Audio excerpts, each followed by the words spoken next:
Just so I can remember, how do you say your last name? Yeah, so it's Danie Swanepoel. Just imagine a swan in a pool. And that's a good way. Swan Donnie a pool. Swanepoel. Swanepoel. There you go. Did Very you good. did you Danie get Swanepoel. teased in elementary or?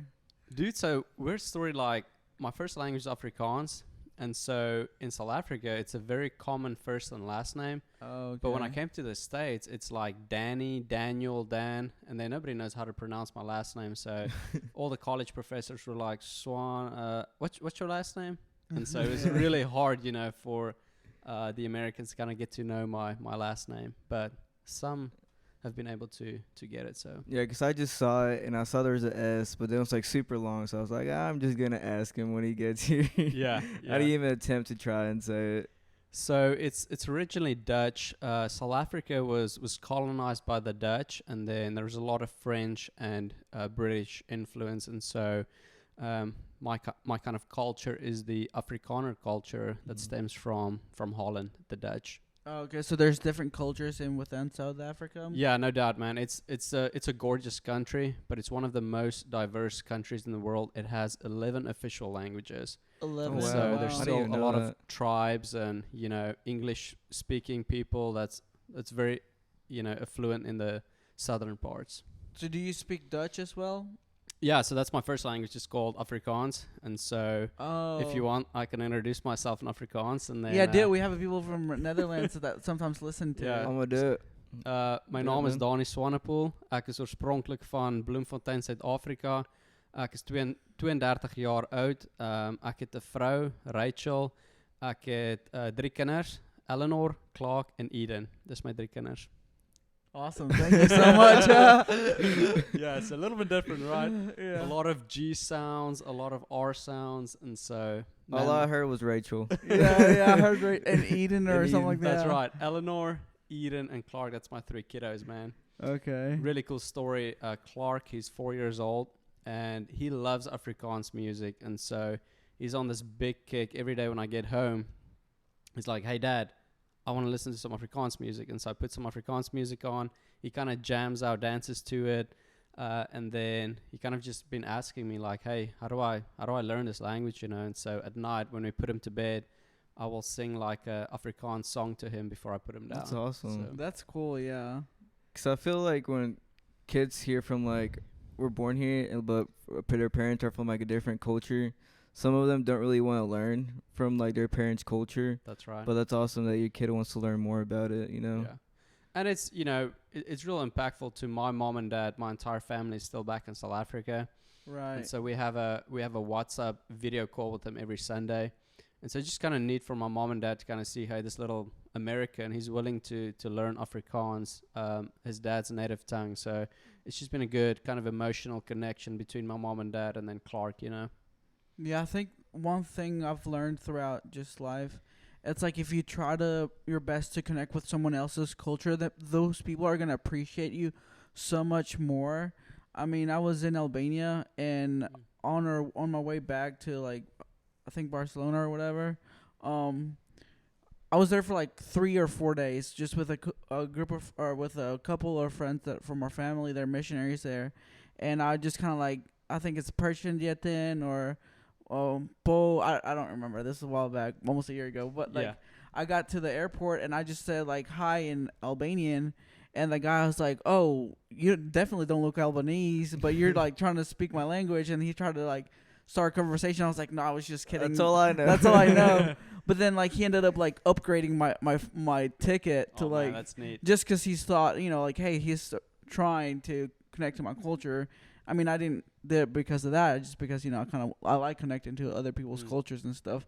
So I mean, that's awesome that your kids are doing that as well. Yeah, one of my favorite books is Dale Carnegie's How to Win Friends and Influence People. I have that. And in that book, he essentially says that at the beginning of a relationship, it's like 2 people are standing across a bridge, and the way to kind of meet in the middle is that common ground, kind of like being able to seek to better understand the other individuals, where they're from, their culture. And so once you kind of have that common ground, that's when the 2 individuals, that relationship, are kind of in the middle of the bridge, and then that's when the relationship starts. So it's real neat that you had that experience in Albania. Yeah. Kind of what brought you to Albania? Oh, well, my sister was studying abroad in Barcelona, and I've always wanted to go to Europe. And then after she got done studying, our friend, like you said, it's our family friends that are missionaries there. So before we kind of did our little European tour or whatever, we kind of wanted to just see them, what they were about, and just kind of visit them. And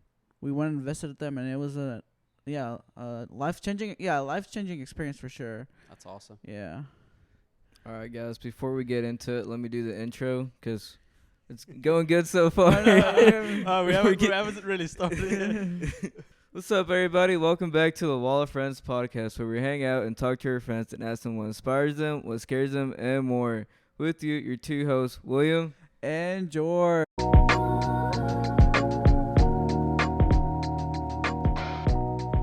Let me introduce our guest today. He is from South Africa. He's always telling me he's been training. He wants to do a triathlon and Ironman At some point, at some point in life, and that is Danie Swanepoel. That's right, man. Thanks for having me, guys. What's up? Donnie, thank you so much for taking the time, out of your day. I know you're a very busy man, especially with those goals, triathlon and Ironman. Yeah. I know that's definitely no easy task. What made you want to start or doing an Ironman or a triathlon? Yeah, man. So like most Americans, they grow up playing basketball, baseball, and football. I grew up in South Africa, and kind of the primary sports in South Africa are rugby, cricket, and soccer. And so really started playing rugby from a young age, and it's a very physically demanding sport, and you have to work out a ton. And so kind of when I graduated from college in 2012, didn't really play rugby anymore, so I wanted like a new fitness goal, just something that I can really push myself to get better physically at. And so just kind of sounded like, man, that's a really good goal to do a triathlon or an Ironman. And so in June of this past year, we actually, a couple of friends of mine, we did a 12-hour workout called Sisyphus. And it's the workout was 12 hours from 6 a.m. to 6 p.m. Yeah. And then we did 12 different workouts, CrossFit workouts. We did swimming, running, rowing. We went around Pinnacle. And so that's just kind of the type of stuff we do. And we kind of like to push ourselves, to get better. Yeah, for sure, no doubt. I was going to say, well, I kind of did that. I ran a marathon, but not 12 hours. Yeah. The marathon was like 7 hours, and I was dying. And that's very bad timing. Yeah. But, yeah. I think the longest I ran is like 4 miles, and that's about it. You guys play soccer, though, don't you? Yeah, we do. I mean, I don't. After I started training for the marathon, now I don't even mind running. I don't really. Yeah. I wouldn't mind doing it. I kind of eventually want to do an Ironman for sure. I just don't know when yet. I haven't set a date for me to just put it on paper and be like, okay, now I'm gonna start watching my diet, training every day, and just. But I eventually want to do it for sure. A lot of people say it's like a second job, man. You have to run a lot, you have to swim a lot, you have to cycle a lot, and so You gotta be really dedicated to it. absolutely, it's it's like they say, it's a second job, in order to get ready for it. Yeah, absolutely. And I feel like I can do it just because the first part, the hardest part for me, I think, to get out the way was the running, and I already did a marathon, and I don't mind cycling. I like cycling. I love swimming. I love the water. Yeah. I'm not saying like it's gonna be easy, but I'm saying it's something I can see myself doing for sure. When I don't know, but sometime for sure. That's neat, man. I like. What about you? Have you thought whatever? I know that 12-hour must have been felt like almost. Yeah. So how was it? Did you want to quit at some point while you were doing it? Dude, honestly, man, it was. I felt like my nemesis was truly the Pinnacle run. Like, we went up the backside, the boulders, and then we kind of went down the front and then ran around. Yeah. So I knew that, and it was in the middle of the day. It's pretty hot, Arkansas, heat, humidity. Mm-hmm. So I knew that if I can get through the Pinnacle run, then it's going to be more likely for me to get through this 12-hour workout. And so ended up, getting through Pinnacle, and then we had some more CrossFit workouts that afternoon. But the hardest thing for me was right before the end of the day, we did a 5K run on the treadmill. Oh, yeah. And that was really hard. Yeah. Because at that point, I started cramping up my calves, my quads. And so luckily one of the guys we did it with, Josh Briggs, he bought like these magnesium tablets off of Amazon. Okay. And dude, I started popping those, and it started feeling better. Kind of the cramping went away. But then right after that, one of the workouts we did was 100 burpees. Oh And wow. so that was like physically taxing. Yeah. And then we finished the entire day. We started the day with a CrossFit workout called Murph. Uh huh. And let me tell you what this is. It's a 1 mile run, 100 pull-ups, 200 push-ups, 300 air squats, and then another mile run. So we started the 12-hour workout with Murph, and we ended the day with Murph. That's brutal. And so by the end of the day, man, like everyone was like cramping up. Like, They were dead. yeah, I mean, like everyone was cramping Yeah. up. One of the other guys had to bring me like a coconut water, just because I was cramping up so badly that I Yeah. couldn't do anything. Right. And so, but man, it was a good reminder of what our bodies are physically able of doing, and how we were created for community and for fellowship with brothers. And so it's really cool to see how it was 4 of us who did it together, how the 4 of us kind of helped each other through that 12-hour workout. Yeah. Because I have my strengths and weaknesses when it comes to physical, activities, and so did the other 3 guys. And so the things that I was really strong in, I kind of pushed the other guys. And the things I was weak in, like the pinnacle, I hated pinnacle. Yeah. They were able to kind of push me and, Yeah. keep dragging me along. And so it's just a really good reminder of we need healthy brothers in our lives to kind of help us get through life, because life, man, is hard. It's going to punch you in the face, and you're going to need some brothers to kind of pick you up and drag you along through the storms of life, So if you did that 12-hour workout by yourself, you probably wouldn't have finished it if you I didn't think I have would them. have quit You would've either quit? before or after Pinnacle, no doubt. Yeah. I mean, I think I started the race with a friend, but like he dusted me, left me in the dirt basically. And there was a point from like mile 10 to mile like 17 or 18, 19 where I was just by myself, and I was crying. I was literally like running and crying. I was like, I don't want to do this no more. And I was like, I want to quit. But kind of like just seems like faith is a big part of you. Absolutely. And faith is a big part of my life too. I was like, no, I'm a son of God. Mm-hmm. I'm trying to like pump myself up. Like, God, please give me the strength. Yeah. I need you right now. Yep. And that's the only thing that got me through, to be honest. And then obviously I kept running, but man, I wanted to quit because I was by myself. And I wonder if I had some other people going at my pace, what difference that would have made, But I mean, I'm glad you have your people too, and yeah. And it's just cool to have that, like we call the brothers in Christ, that we all work out together. We're all married. Some of us have kids, some don't. But it's just kind of cool to have those people in your life, when there's a hardship or when you're struggling with something that you need to vent to somebody else, because some of those guys have been through hardships that I haven't been through, and vice versa, And so, yeah, man, it's just great to have those people in your life. Yeah. So take us back where it all started. Where you're from, how you came here to America, and just tell us a little bit about yourself. Yeah, I would love to. So I'm originally from a city called Bloemfontein. It's situated right in the middle of South Africa. And so I think it's about roughly the same size as Memphis, Tennessee. And so, man, grew up in just an awesome home. Mom and dad did everything in their power and their knowledge to introduce us to God. We went to church every Sunday. We had family Bible studies 3 or 4 times a night during the week. And so, man, it's just an awesome environment. My mom and dad, from a young age, were both police officers, so there was a lot of structure, a lot of discipline, and also a lot of love. Mm-hmm. They always pushed us to be better, and so sports from a young age was a big deal for our entire family. And so started playing rugby at age 5 or 6. Oh, wow. Just love it. Did track and field. I was a sprinter, so I did the 100, 200, and then relay. Loved it, man. Just really enjoyed running fast, and so that translated very well to the rugby field, Yeah. And so when I was 12 years old, 9/11 happened, And so South Africa, being in the southern hemisphere, were 8 hours ahead. And so I was 12 years old, came home from school, turned on the TV, and literally every channel had, the one of the 9/11, towers, Yeah. 9/11, as in, the attack in America, the terrorist attacks. Yeah.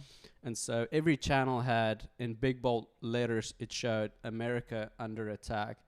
And so the top left corner, it showed live. And so I was like, what the heck is going on? I'm like 12 years old trying to figure out, what's going on. And at that point, the first building was already burning. And so I just stood there with my backpack on trying to figure out, man, why would people do this to each other? And so eventually the second tower got struck. And dude, I just started crying because, again, I was trying to figure out, like, why would people do this to each other? And they kind of show that lady kind of jump out of the building because she didn't want to burn to death, right? And then they showed another image that really, man, in a lot of ways changed my life. They showed an image of a firefighter running with a lady to a nearby ambulance. And you can tell, like, that lady was covered in dust, debris, and blood. And in that moment, two desires grew in my heart. Number one, I want to go to America. And number two, so that I can go help the American people. As a 12-year-old, I had no idea how that was going to happen, how that's going to play out. But I knew deep down, somehow, somewhere, I'm going to end up in America. And then 6 years later, I found myself in Jonesboro, Arkansas, of all places, on a rugby scholarship. Yeah. So that's crazy. and I do believe, I'm a man of faith. I have a relationship with Jesus Christ. And I do think God put those desires in my heart from a young age, because growing up, most of my life, I was a fan of Jesus. And so in my freshman year of college, God changed my heart, and I went from a fan of Jesus to a follower of Jesus. And there's a big difference between the two, A fan is just kind of somebody that sits on the side, cheers, Yeah. Mm-hmm. A follower is someone that have a relationship with Jesus, that's engaged and that really follows what Jesus commands them to do, Yeah. So was that your first ever experience of America, or what did you think about America before 12 years old and seeing that such a graphic scene on the television? Honestly, I had no idea what to expect. When I came to the States, I pronounced Arkansas as Arkansas. Right, I like, had no idea what to right, expect. yeah. Yeah. I will never forget this day. We flew into Atlanta, and then from Atlanta we flew to Memphis. And the drive from Memphis to Jonesboro, I'm not sure if you've seen it, but it's all farmland. Yeah, it's it is. ricelands, right? Yeah, Yeah. yeah. So one of the coaches came and picked me up, and there was two of the other rugby guys with me, and I kept asking myself, what are you doing? What are you doing? What I What just are get you doing? myself Where's into? the Exactly. Yeah. And so eventually we rolled up to Arkansas State University in Jonesboro, and they took me to the rugby field, and that was like the one thing that was similar, right? Like I was Yeah. used to the rugby field, the white Right. lines, the rugby poles, and so in that moment, just felt like, okay, this is home for now, and we'll see what God is wanting me to do here in the States. I'm not sure if I'm gonna stay here long term, but yeah, I'm here. Let's get to it, So how was it leaving South Africa coming to America? Like how did you get that scholarship, or how did you ended up finding that scholarship, or Yeah. So most universities are either for rugby specifically, are either a club sport or it's a varsity sport. And so, again, going back to that desire in my heart, when I saw 9/11, when I was 16 years old, I still had that desire. And so I found USA Rugby's website, and they listed a bunch of colleges that offer rugby scholarships. And so with Yeah. my broken English, I sent all of them an email saying like, hey, because I went to one of the best rugby academies in South Africa called Great College. It's world famous.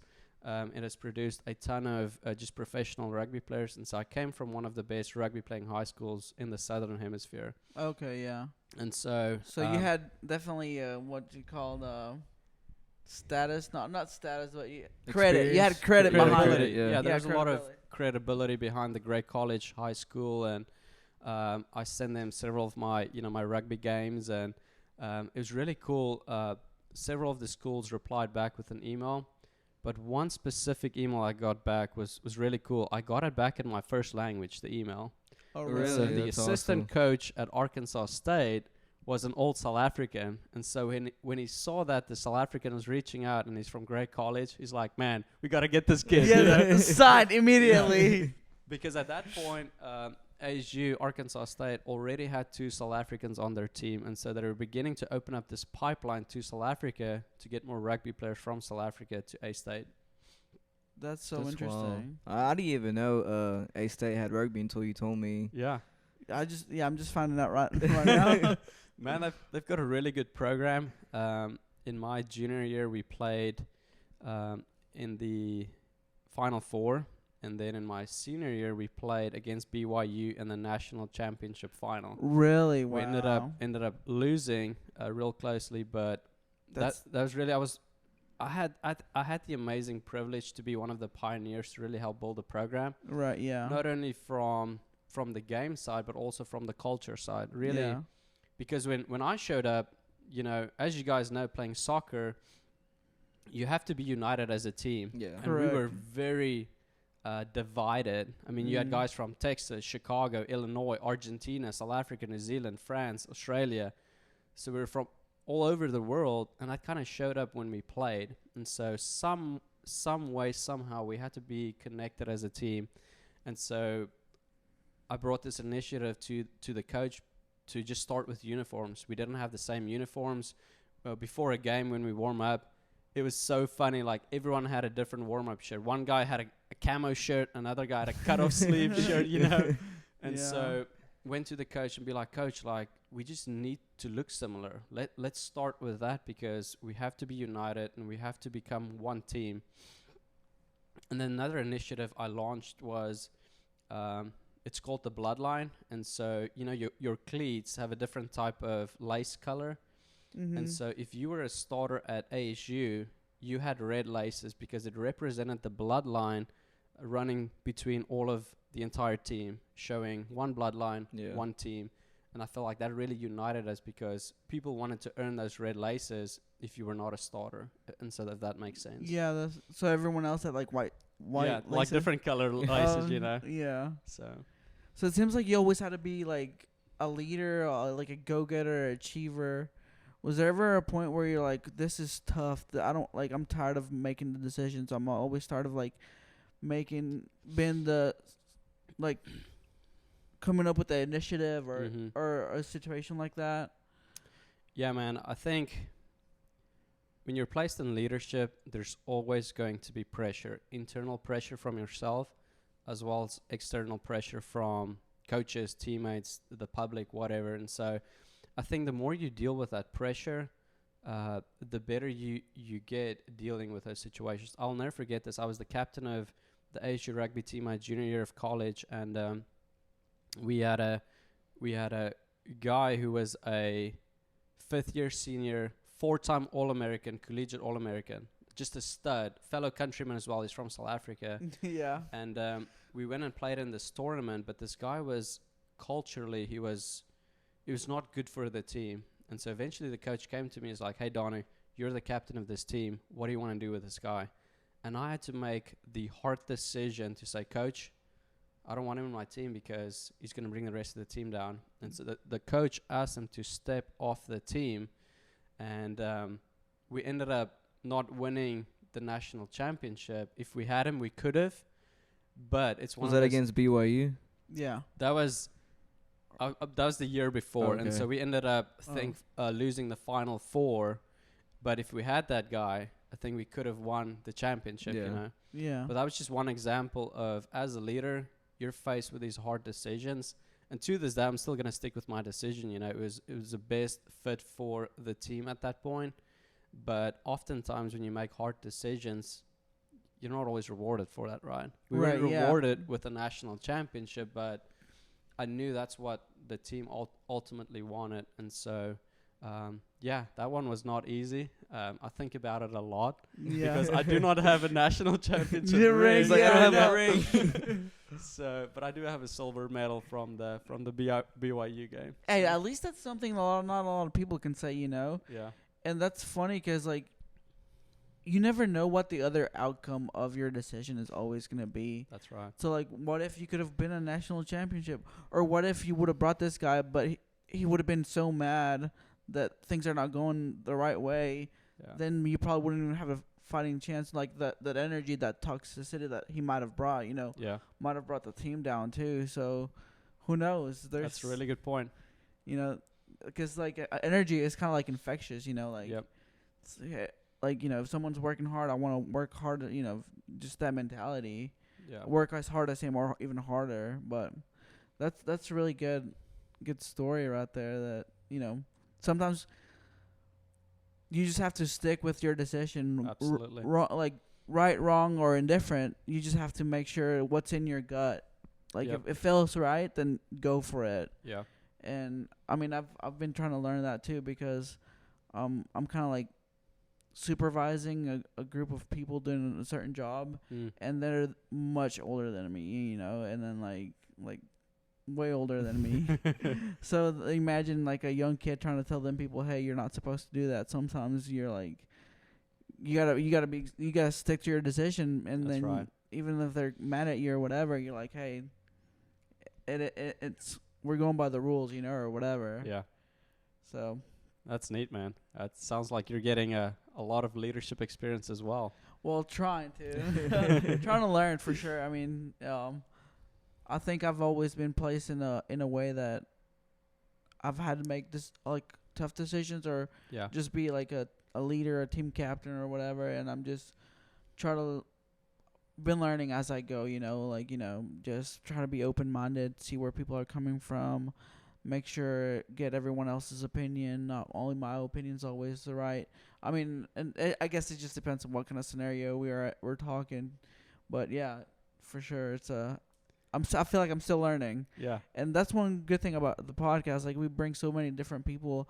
I try to learn and observe, and every little thing they can say, so I can apply it to my life as well. That's neat. Yeah. Everyone has a story, right? Yeah, I mean, of course. and I think that's the beauty of this podcast, is that everyone has a story, and we all can learn from each other. Doesn't matter if you're from South Africa, America, Honduras, Guatemala, Mexico. We all can learn from each other, and so, man, what an amazing opportunity you guys have to kind of share those stories. Yeah, I mean, and some stories may be similar, but they're never the same. Yeah. And then one thing you can take from one story, and then take different things from different stories. So how'd you meet William? Tell us that story. How did that go about? Yeah, so I'll take it back. So after I graduated from ASU, I graduated from with a corporate finance degree. Crazy story. When I was a freshman in college, the reason I pursued a corporate finance degree was I wanted to go be an investment banker on Wall Street. Yeah. I want to be one of those crazies, Yeah, I want to be go to New York. I'm tired of this Arkansas life. Go make a boatload of money and then go buy a boat, you know. Yeah. And so that was the dream, that was the goal. But throughout my freshman year, God really changed my heart, and along with changing my heart, He changed my desires. Ended up graduating from ASU in 2012 with a corporate finance degree. Moved to Little Rock to work in the banking industry, not on Wall Street, but on Rock Street, I was a bank consultant for about 3.5 years. And so what that looked like, we would go around banks from all sizes, and we would analyze their loan portfolio, really the type of risk associated with each loan. And so I did that for about 3.5 years. And during that time, at the end of 2013, got married. And a couple of weeks after our honeymoon, got pregnant, and so Awesome. we got the family started quickly, and traveling around auditing banks of all sizes.